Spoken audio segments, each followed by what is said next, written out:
my name is Kayleigh and welcome back to my channel.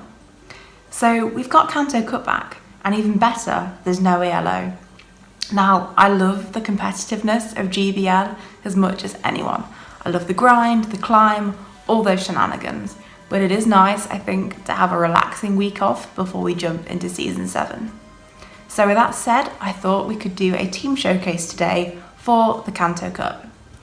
So I took the first chance I had to put Mew in as my lead. I adore running Mew in any form of Great League, so I was definitely going to take this opportunity.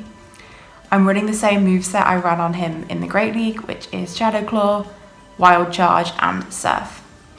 Now, to cover Mew's weaknesses, in second we have Alolan Muk.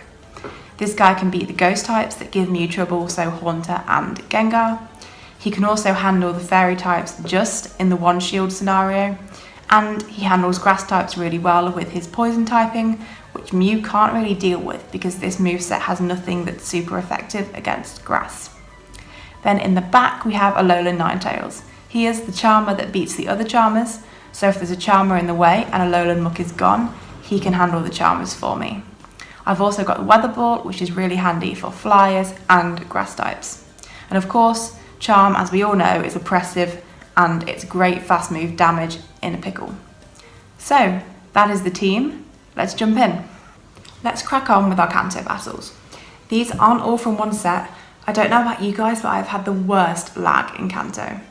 Some of my matches I couldn't even see the opponent's Pokemon, and no one wants to see that. So I've picked some wins from some of the sets I've done that I think showcase this team really nicely. So our first matchup is Mew on Lapras. Now I have Wild Charge, which of course would be super effective. They probably know this as most Mews run Wild Charge. They have switched out into Alolan Muk. Dark type moves, super effective against the Psychic Mew, so we're swapping straight out for Ninetales. Now I threw that Surf, hoping that then I could use Ninetales to farm down and only have to invest one shield. I think without Surf they could probably have got to a Dark type move as well, and I don't really want to take the damage on Ninetales. Even though he resists Dark type moves, he's quite spongy. He's not a tank. So, farm down the Muk, they come in with the Lapras and we're throwing a Psyshock.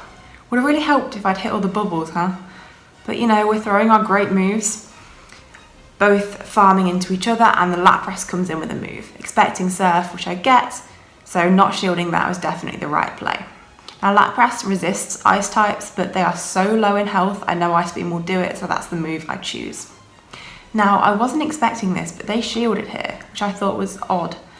This to me meant they'd probably got something in the back that was really weak to Ninetales, but I let the Surf go through anyway because I really wanted to hold on to that shield. I've got two Pokemon now with wildly different movesets, so I'm sure whatever's in the back I can handle, and I can. It's a Hypno, so we swap straight in with the Muk. Now my fast move is Snarl, and I have Dark Pulse as a charge move, both of which are doing super effective damage to the Psychic Hypno. They are just punching at this point. I already have a shield, so they don't really want to risk going for a big energy move just to have it shielded. I'm throwing a Dark Pulse, which I expected to get a shield for. There's the shield, but I've already farmed up to 2, so we throw another Dark Pulse. This will take them into the red, pretty close to a KO, I believe. Yeah, very close. One Snarl left, and that is the game. Mew is really good for either winning leads or forcing shields, because although you've got the typical moveset that I run, you never quite know what a Mew's going to have. So, into our second game. We're facing Merca 2. No, not America, Merca 2. I see Merca and I think America. It's because I really want to visit. Though not right now, probably. So, we are in with a Mew against a Dugong, similarly to last time actually. Wild Charge would do super effective damage for me. Now I'm expecting an Icy Wind so I don't shield. The attack debuff is really irritating, but it's not like shielding is going to stop that. The actual damage isn't that bad, so I may as well let it through. So we farm up to 2 Wild Charges, because this is going to massively drop my defense, so I don't really want to be taking fast moves between the first and the second. Now that did a decent chunk, but it would have been better if I hadn't been debuffed first. So I'm throwing another Wild Charge, which I presume is going to be shielded, but that's fine. Just in case they went for the farm down, I wanted to double Wild Charge to limit the farm down they got, but they threw, so it didn't really matter in the end. Now, I've lost lead, but I have taken a shield. I'm going in with Ninetales because Charm is a much more oppressive fast move, and I think I can farm down, which I can before they get to a move. They come in with a Marowak, which is a terrible, terrible counter for Alolan Ninetales. Pretty much hard counters it in every way. But I swap in my Muk and there's a Hypno now to face him. So, we are counting down the timer and in comes the Thunder Punch. This is fine, the punches do very little damage to Muk. He's really tanky, even still in Great League. So now we have farmed our way up to a Dark Pulse, which we're throwing, super effective damage, a couple more Snarls and that should do it. Now they come in with their Alolan Marowak again, but of course Dark type is super effective against Ghost. And I have one more shield than they do, so this is not looking ideal. We're getting into a Dark Pulse and we're throwing. I'm expecting a shield here, but that's okay. In goes the move, there is the shield. They will either farm me down or throw a move of their own. They're throwing, yep, makes sense. I'm not shielding this, I'm just going to go in with Ninetales at the end and farm down. That way, if they've got extra moves stored, I've still got the shields for Ninetales. Alright, there's another win. Oh, if you're looking at my new outfit, I got suckered in. You know how for the Kanto day, they gave you the cap? I saw the matching jacket and Bulbasaur is one of my all-time favourite Pokemon and Venusaur too, and I couldn't help it, I bought the jacket. I know I shouldn't, it's silly, it's pixels, but I did it. It looks cool though, right? Please tell me it looks cool. Okay, so it was an interesting start to the battle. We had that classic lag I was talking about where you can't see your opponent, but it didn't really affect this one too much, so it wasn't too bad. I swapped out of Mew because Snorlax is a lost lead for Mew and swapped in with Alolan Ninetales instead because of the oppressive charm damage. So here I was going to farm all the way up to Psyshock before I threw. I have to shield though because Body Slam will take me very low if not KO. I threw a few more charms and then a Weather Ball just to make sure the Weather Ball actually does enough. Throwing a Weather Ball, which is not shielded, and Snorlax is gone. Now, this sucks. This is just a straight farm down. Ice Beam does nothing, it's not going to pull a shield, but I may as well throw for that bit of chip damage. Yeah, that's just sad. Okay, the Fiery Boy has destroyed the Ice Boy, but that is okay, because we have 1.5 Surfs loaded on our Mew, from where we took a bit of damage from Snorlax earlier to gain some energy. So throw our Surf, it gets shielded, they immediately fire back with a Weather Ball. I shield this, and then go back in with my own Surf. Now, I could probably have survived if I hadn't shielded that, but I was expecting them to shield this one and I really wanted to be able to get to another Surf. Now this time I have to eat a Weather Ball. I don't remember whether this KOs, I have a sad feeling it might. Oh yes! We survived just long enough to throw another Surf and we are in. This will KO the Ninetales, of course, because the super effective damage. And this leaves us with a Muk in the back to face the Hypno. Now at this point it is pretty much over.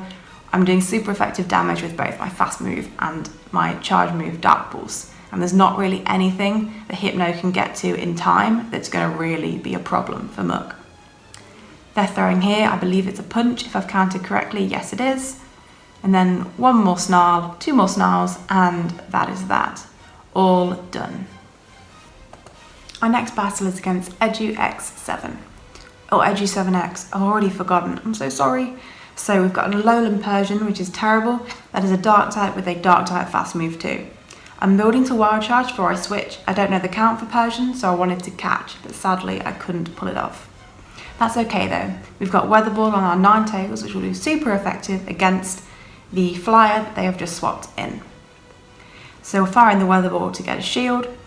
Building up to another Weather Ball, they'll be throwing a Poison type move any second now. We're going to shield of course because we will take super effective damage being half Fairy type. There's the Poison Fang and yeah, red shield, which means that it would have been severe damage if taken to the face. So we're shielding up again here. Now there was a bit of lag just there and you'll see they immediately have another Poison Fang. I'm not sure if they would have done anyway or if it was lag. The amount of lag in these sets, it was completely throwing me off. Luckily, I can survive it, throw this weather ball. It will either KO or grab me their last shield. So either way, I'm really happy I got it in. That's their shield gone. They've also taken out my Ninetales. That's fine. They are now definitely in farm down range. Now I throw in the Mew and Surf immediately. This is because I want that Golbat out of the way. I don't want to take any more damage at this point. Now I'm expecting them to immediately throw in their own Persian, so I'm throwing in my Muk so they don't get any moves off on the Mew. They go in with a Hypno, which is not ideal. Psychic type is weak to Dark typing, so that might have possibly been a panic swap or a mistap there. Either way, Muk is going to tear this Hypno apart. So I have no shields left, so I couldn't shield if I wanted to, but I wouldn't anyway, as this is just a punch. They might get another punch in, but I'm not going to throw because I want that Sludge Wave ready for Persian in the back. Now I know this is a punch, and I know I can definitely tank it, so I'm not too worried. There we go. We are on absolute minuscule of health here, but the Sludge Wave should take out the Persian in the back. Sludge Wave does great neutral, as you can see here. Yeah, there we go. It's about 3/4 of its health gone in one. And lastly, we are facing Thumbuskin. Sadly, still not sponsored. The battle's taken a second to start, but here we go. Let's go. Okay, Mew on Marowak. This is a wood lead for me. Even though we're doing super effective damage to each other with the ghost type fast moves, I have Surf, which is going to do super effective damage to them, whereas it takes them longer to get to their super effective move. Now I did shield a Bone Club here. I probably shouldn't have done. I knew in my head that it wasn't Shadow Bone or Shadow Ball, but I just panicked and shielded, which should not have done. But you'll see in a few seconds, it doesn't actually matter in the end, luckily for me. So first shield is taken, second shield is also taken. This Bone Club I let through, because this time I've counted, it's the same as the first, definitely a Bone Club. Now we are farming on each other, but before I can get to my Surf, we CMP tie for our charge moves.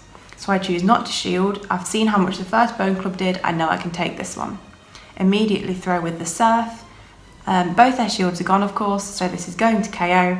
This means I have one lead and I have a one shield advantage. Now I let my Mew go down to keep hold of my Swish advantage, and I go in with my Muk. As we've seen a few times in these battles, Muk versus Hypno is really not a good matchup for poor Hypno, especially if they just go straight punch. It really doesn't work so well for them. They're down a shield too, so I overfarm just by one Snarl and then go in with a Dark Pulse. They should almost KO from this range. Yeah, one Snarl left and it is down. Their last Pokemon is Ninetales, just like mine. But I have got Sludge Wave on my Muk, which is going to do super effective damage, and they have no shields left, so I believe this KOs. Oof, and it was a shiny as well. Doesn't feel right. So that's everything for now for the Kanto Cup. I'll definitely be posting another team showcase before the cup ends, because this cup is just really good fun. It's relaxing, and we all love the original 151, so it's quite nice to have a team made purely of those, I think. Just for nostalgia. So yes, definitely another Kanto video to come, so stay tuned for that. If you like this one, please do give me a like. Comment down below, what are you guys running in Kanto Cup? Do you reckon you could beat this team? I mean, probably, I am a total scrub. Talking of scrubs, if you reckon you can handle more of my mediocre plays, please do subscribe to the channel. We are somehow already over 300 subs, so the next goal is 400, so let's see how soon we can get there. I think that's everything. Oh yeah, Fight Club!